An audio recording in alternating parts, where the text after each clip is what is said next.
Hello student, today we will discuss about human genetic disorder. नाम से clear हो रहा होगा आपको, जेनेटिक डिसऑर्डर जो किस वजह से अपीयर होते हैं, जीनोम के अंदर, जीन के अंदर किसी भी तरह के चेंज आने की वजह से, and the change arise due to mutation. तो आप लोगों ने अर्लियर क्लासेस में, प्रीवियस सेगमेंट में हम ऑलरेडी डिस्कस कर चुके हैं म्यूटेशन के बारे में। 2 टाइप के म्यूटेशन पढ़े थे हमने, gene mutation and chromosomal mutation. तो जो आज का सेगमेंट है हमारा, वो फोकस रहेगा Mendelian and chromosomal disorder which arise due to respectively gene mutation and chromosomal mutation. In previous segment we discuss about pedigree analysis. क्या होती है पेडिग्री एनालिसिस? एक ऐसी, हम कह सकते हैं कि प्लॉट होता है, चार्ट होता है, एनालिसिस होता है, जिसके थ्रू हम किसी भी इंडिविजुअल के अंदर जनरेशन आफ्टर जनरेशन, किसी रेस के अंदर, ह्यूमन रेस के अंदर किसको ट्रेस करते हैं, जेनेटिक डिसऑर्डर को, whether it belong to autosomal category और एक्स लिंक कैटेगरी। तो हम ऑलरेडी डिस्कस कर चुके हैं। तो आज जो हमारा फोकस रहेगा वो रहेगा मेंडेलियन डिसऑर्डर। क्या होते हैं मेंडेलियन डिसऑर्डर? नाम से क्लियर हो रहा है आपको। मेंडेलियन डिसऑर्डर जो मेंडल्स के लॉज को फॉलो करते हैं, मेंडेलियन लॉ ऑफ इनहेरिटेंस को फॉलो करते हैं, और simply Mendelian disorder are broadly divisible into 2 category, and Mendelian disorder which follow Mendel law, follow Mendel's law of inheritance,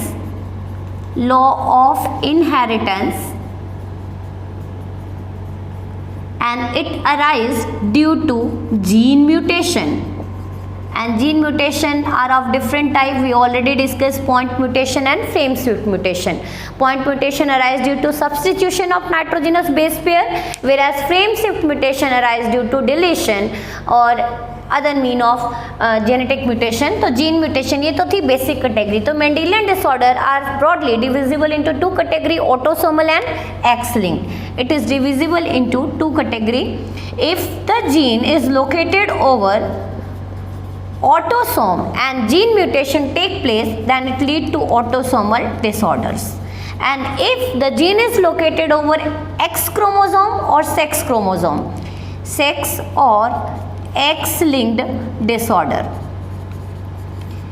For example, gene of color blindness located over X chromosome, and if mutation take place over the gene located over X chromosome, and that lead to disorder sex और X-linked disorder. तो आज का जो segment रहेगा वो हम किसको discuss करने वाले हैं बच्चों? ऑटोसोमल डिसऑर्डर्स को। Now come over autosomal recessive disorder. हम पहले ही पेडिग्री में पढ़ चुके हैं। ऑटोसोमल डिसऑर्डर 2 कैटेगरी के थे बेटा, autosomal dominant and autosomal recessive. तो आपके एनसीईआरटी, आपके सिलेबस में, सीबीएसई की सिलेबस में कौन से हैं बेटा? Mainly autosomal recessive disorder. और इसके अंदर हम कौन कौन से डिसऑर्डर डिस्कस करने वाले हैं आज के सेगमेंट में? First one is sickle cell anaemia. Sickle cell anaemia आपको नाम से क्लियर हो रहा है, एनीमिया की एनीमिक कंडीशन अराइज हो रही है, जिसके अंदर आरबीसी की शेप कैसी हो चुकी है? सिकल शेप, जिसकी ऑक्सीजन कैरिंग टेंडेंसी क्या है? बहुत कम है, लो है। सेकेंड डिजीज हम इसमें पढ़ेंगे PKU, which is the classical example of pleiotropy, जो हम ऑलरेडी डिस्कस कर चुके हैं। Phenyl ketonuria, third the most important cystic fibrosis, not in your syllabus but important for NET point of view.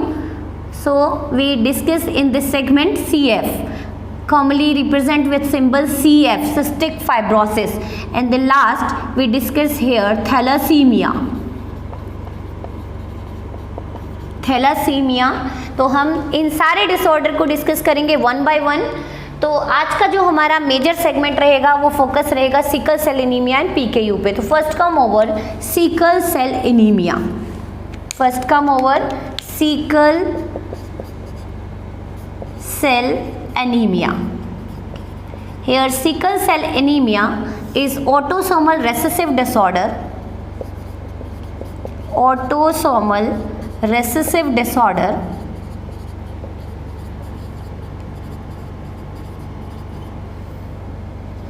which is controlled by 2 alleles HBA and HBS। 2 allele, हर एक gene में कितने allele होते हैं बेटा? 2। तो HbA HbS एलील इसको control करते हैं, किस डिजीज को, सिकल सेल एनीमिया को। तो how this condition arise and what are the reason behind sickle cell anaemia. तो first write down the cause behind sickle cell anaemia. It arise due to, here first write down the important, it arise due to point mutation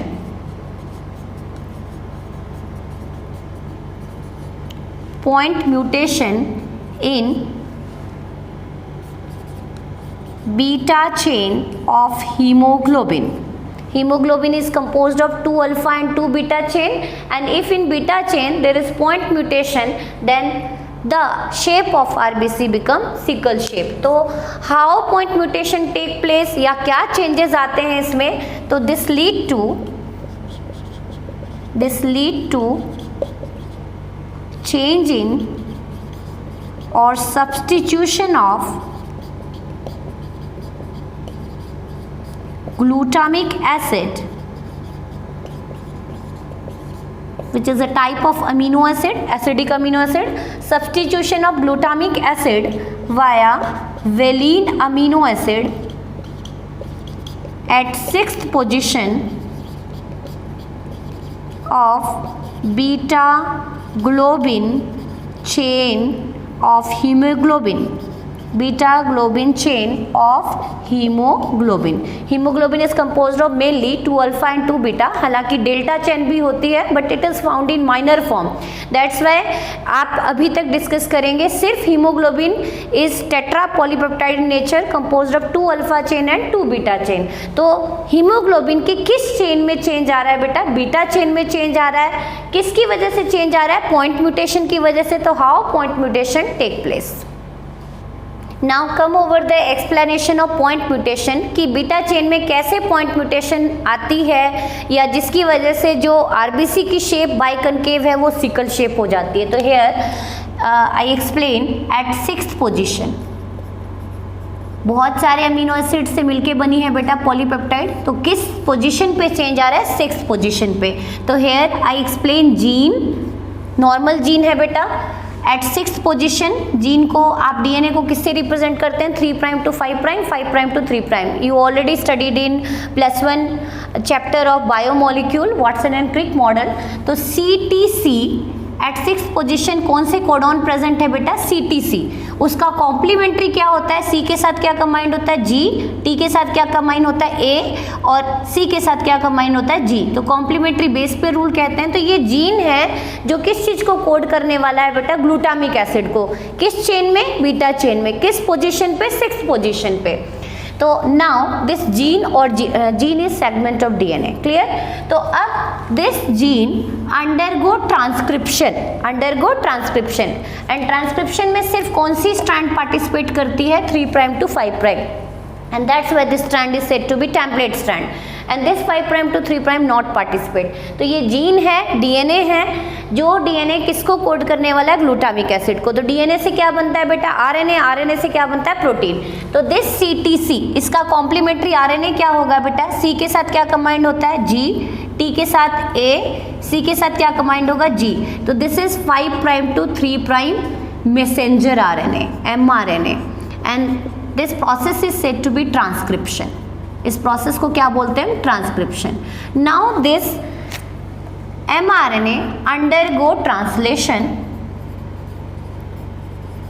and this genetic codon is composed of 3 nitrogenous base pair and this code for glutamic acid। किसको code करता है, glutamic acid को। But due to point mutation this changes take place. तो how point mutation take place, कहाँ पे point mutation क्या होती है बेटा, where change in single nitrogenous base pair. तो यहाँ पे पॉइंट म्यूटेशन अराइज हुई, T is substituted by A, T is substituted by A। Here T is thymine and A is adenine and that mutation is said to be point mutation। तो single base pair change take place in genetic codon or gene and that type of mutation is point mutation।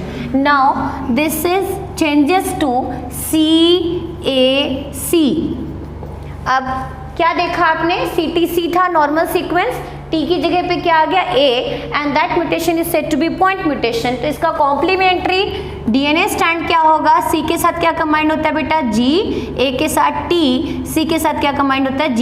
तो this is simply DNA। Now this DNA undergo transcription, now this undergo transcription and it again in transcription which strand of DNA participate, 3 prime to 5 prime, and that strand of DNA is said to be template strand or master strand. तो now CAC produce RNA, C के साथ क्या combined हुआ G, A के साथ क्या combined होता है T, लेकिन RNA में T की जगह पे क्या प्रेजेंट होता है, uracil, instead of thymine uracil is present, that's why GUZ is formed and that is messenger RNA. This structure is said to be messenger RNA, and this messenger RNA undergo translation over ribosome factory, which is said to be protein factory, and this code for valine amino acid. तो which amino acid is produced, valine. तो आपने क्या देखा कि सिर्फ एक base pair में change आने से पूरा का पूरा अमीनो एसिड स्ट्रक्चर, या हम कहें कि 6 पोजीशन पे क्या आनी थी बीटा चेन में, at 6 position in beta globin chain. तो due to point mutation instead of glutamic acid valine amino acids are produced. तो here write down what happened when glutamic acid is substituted by valine. So now due to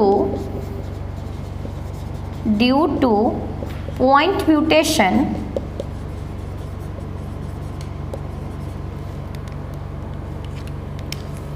glutamic acid is a type of amino acid. Glutamic acid is replaced or substituted via valine amino acid, and this valine amino acid, hence this HBS is sickle cell। यहाँ पे यदि हम बात करें तो condition कैसे rise होती है उसको मैं पेडिग्री के थ्रू एक्सप्लेन करूँगी। इन ऑक्सीजन स्टारवेशन और at low partial pressure of O2। Low partial pressure of O2 कब राइज होगी हमारी बॉडी में, आप सोच के बताएं कि how partial pressure of O2 decreases in our body during strenuous physical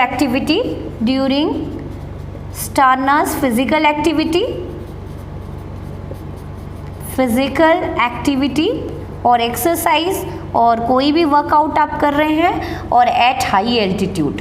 तो आपके ब्लड में किस कंडीशन में ऑक्सीजन टेंशन अराइज हो रही है, पार्शियल प्रेशर ऑफ O2 घट रहा है। तो in oxygen starvation this valine amino acid undergo dimer formation with dimerization और डाइमर फॉर्मेशन। एक ग्लोबिन चेन का वेलिन अमीनो एसिड दूसरे बीटा ग्लोबिन चेन के वेलिन के साथ क्या बना लेता है बेटा, बॉन्ड। तो this valine amino acid undergo dimer formation and this lead to changing in shape of normal RBC from biconcave to sickle shaped, तो नॉर्मली यदि मैं बात करूं तो भले ही पॉइंट म्यूटेशन हुआ हो, कोई खास सा हमारी बॉडी पे चेंज नहीं आता, लेकिन जब बहुत ज़्यादा पार्शियल प्रेशर O2 का घटता जाता है तो उस केस में ये वेलिन क्या करते हैं बेटा, they undergo dimerization, they form bond with another beta globin chain and convert biconcave shape into sickle shape. If the surface area reduce, then oxygen carrying tendency also reduce, and this ultimate lead to what? Lead to low oxygen carrying capacity, and second, it block the blood capillary. It block the narrow blood capillary. Blood capillary. अब आप ध्यान से सुने क्या मतलब है इसका, कि जो नैरो ब्लड कैपिलरीज हैं नॉर्मल बाइकनकेव शेप होता है, लेकिन जब वो सिकल शेप हो गया तो पॉइंटेड हो चुका है। इस तरह का शेप था ह्यूमन आरबीसी का नॉर्मल कंडीशन में, लेकिन अब उसकी शेप कैसी हो चुकी है बेटा, ऐसी हो चुकी है, सिकल शेप। तो आप देख रहे हैं कि वैसे तो इसका साइज छोटा हो गया है इससे डायमीटर, लेकिन ये क्या हो चुका है, थोड़ा सा पॉइंटेड स्ट्रक्चर है जो ब्लड कैपिलरी को क्या कर देता है, क्लॉग कर देता है, and there is insufficient supply of oxygen to targeted organ and tissue. Now come over the cross, कि जो ऑटोसोमल डिसऑर्डर है बेटा equally affect male and female progeny. तो एक क्रॉस हम डिज़ाइन करेंगे कि if mother and father are carrier for sickle cell anaemia,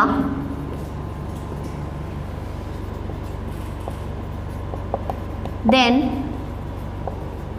right the genotype ratio. क्योंकि मेंडल के लॉज को फॉलो करते हैं तो किस तरह की जीनोटाइप रेशियो आएगी उसको हम बनाएंगे, फिर एक पेडिग्री भी कर लेंगे फटाफट।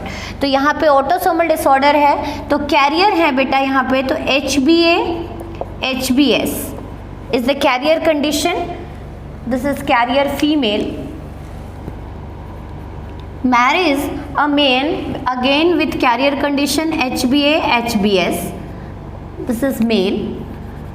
तो फर्स्ट गैमेट्स आर प्रोड्यूस्ड, सीधा हम पुनेट स्क्वायर डिजाइन कर लेते हैं या गैमेट्स बना लेते हैं। HbA-HbS gametes are produced, this is parental generation. Again gametes are same क्योंकि both exist in carrier condition. तो क्या किस तरह की पुनेट स्क्वायर डिज़ाइन होगी बेटा, ध्यान से देखें। पुनेट स्क्वायर में हम सिंपल सा, मैं आपको क्रॉस बता देती हूँ, आप अपनी कॉपी में अच्छे से डिज़ाइन कर लें। तो hair I represent male gamete and this column represent female gamete, HbA-HbS, again HbA-HbS. These are the gamete hands encircled, circle से रिप्रेजेंट करते हैं हम गैमेट्स को। Now crossing take place and which type of genotype is found in individual. HbA-HbA normal condition, HbA-HbS carrier condition, whereas HbS-HbS homozygous condition, but this lead to death of the individual, not attain sexual maturity। मतलब individual with genotype HbS-HbS not attain sexual maturity, that is died in infant stage। बचपन में ही death हो जाती है इनकी। क्यों? क्योंकि इसके अंदर दोनों ही सिकल शेप ग्लोबिन चेन को कोड कर रहे हैं, और आप देख रहे हैं कि यदि सारे के सारे हीमोग्लोबिन, सारे के सारे आरबीसी सिकल शेप हो गए तो ऑक्सीजन कैरी ही नहीं होगी बॉडी में and person get died due to blockage of oxygen supply to targeted organ.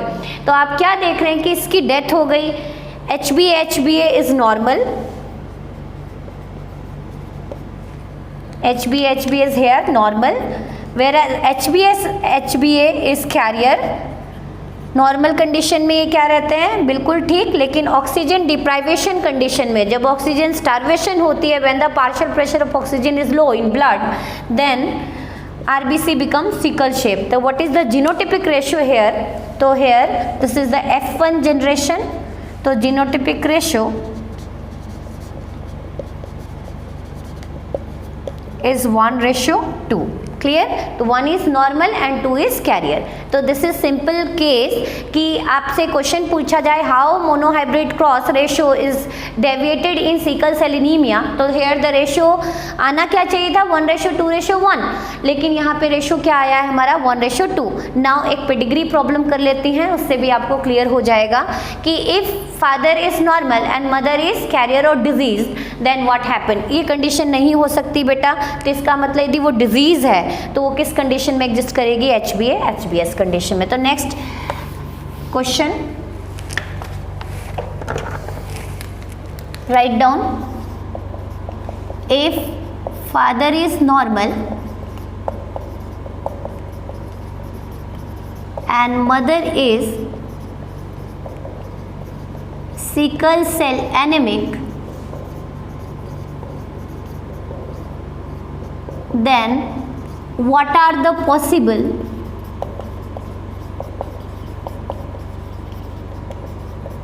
genotypes in progeny। तो हम डिज़ाइन कर लेते हैं एक बार पेडिग्री। तो एक मैंने आपको क्रॉस करा दिया, एक पेडिग्री का भी क्वेश्चन करा देती हूँ, यदि बाई चांस आ जाता है आपके बोर्ड एग्जाम में तो आप कंफ्यूज ना हो।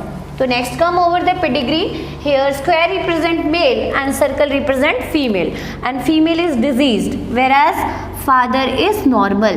तो यहाँ पे हमने रिप्रेजेंट किया square and the circle, female is diseased और कैरियर आपको बताया मैंने, डिजीज्ड होती है HbA-HbS कंडीशन, और HbA-HbS की सर्वाइवल ही नहीं है, इन्फेंसी में ही किलिंग हो जाती है। तो this is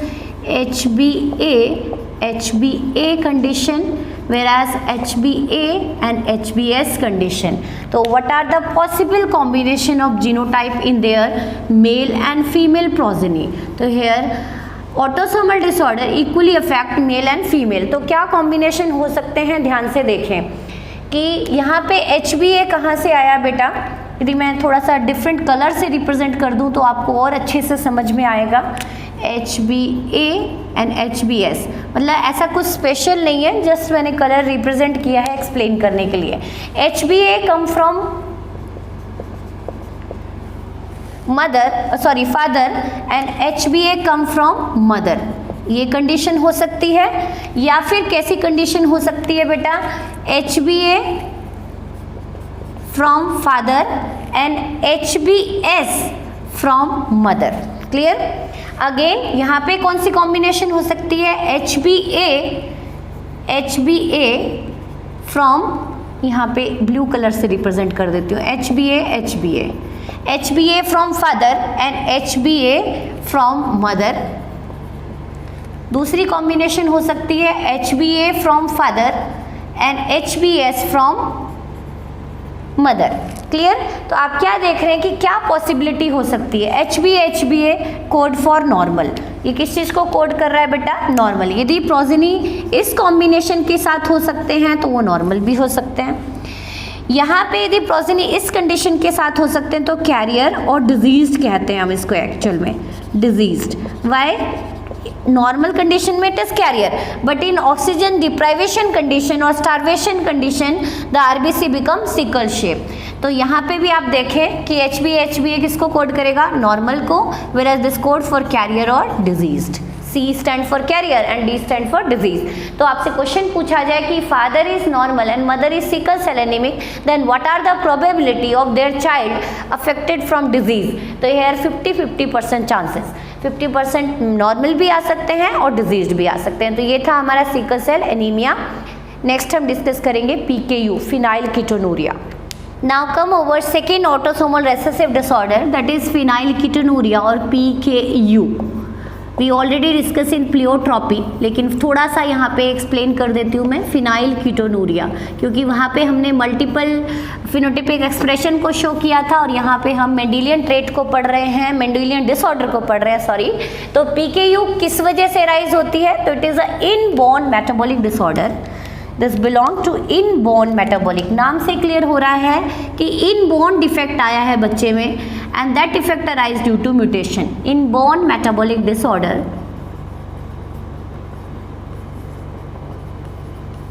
it also belong to autosomal recessive category autosomal recessive disorder, and autosome come from both mother and father, half set come from mother and half set come from father. autosomal recessive disorder, तो यदि किसी के भी autosome में defect है तो वो equally affect करेगा both male and female progeny को. तो ऑटोसोमल रिसेसिव डिसऑर्डर है, इनबॉर्न मेटाबॉलिक डिसऑर्डर है, and what are the cause behind PKU is arise due to gene mutation in PAHA gene. क्या कोड करते हैं PAHA gene? This PAHA gene code for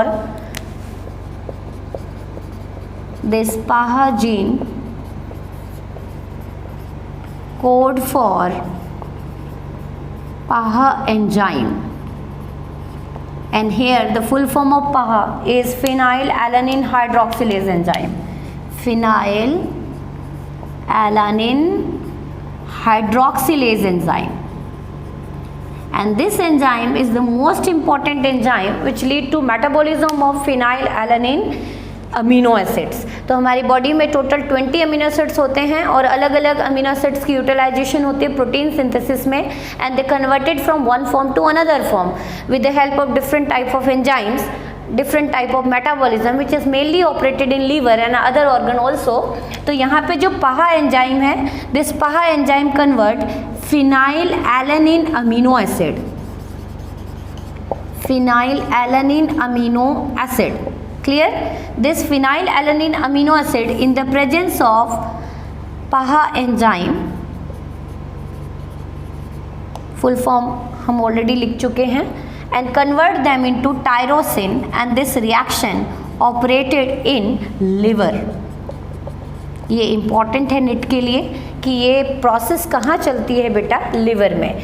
तो अब आपने क्या देखा कि जीन म्यूटेशन हो चुकी है और PAHA एंजाइम बन ही नहीं रहे due to gene mutation. There is no formation of PAHA enzyme, hence there is no conversion of phenylalanine into tyrosine. ये प्रोसेस क्या हो गई बेटा, स्टॉप हो गई. There is no conversion of phenylalanine amino acid into tyrosine. Hence this phenylalanine level increases in blood. Blood में इसका level क्या होता जा रहा है, बढ़ता जा रहा है. तो now they start accumulating or converted into another form. तो here I write down the phenylalanine amino acid due to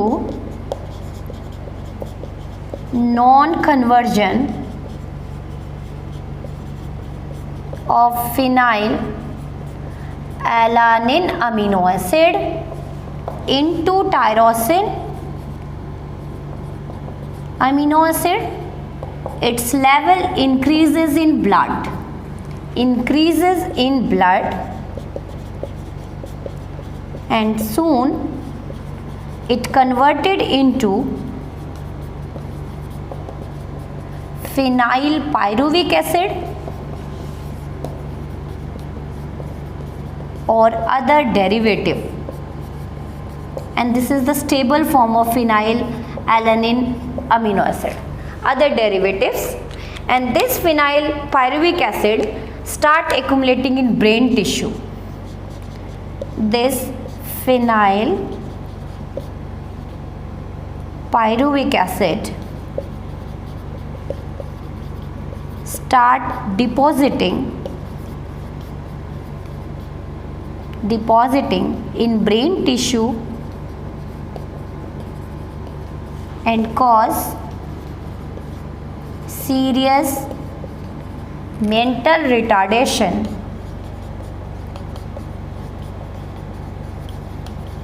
in progeny along with skin depigmentation. Clear? तो ये था PKU. नेक्स्ट सेगमेंट में हम डिस्कस करेंगे अदर डिसऑर्डर जो हमारे बच गए, thalassaemia and cystic fibrosis. Thank you.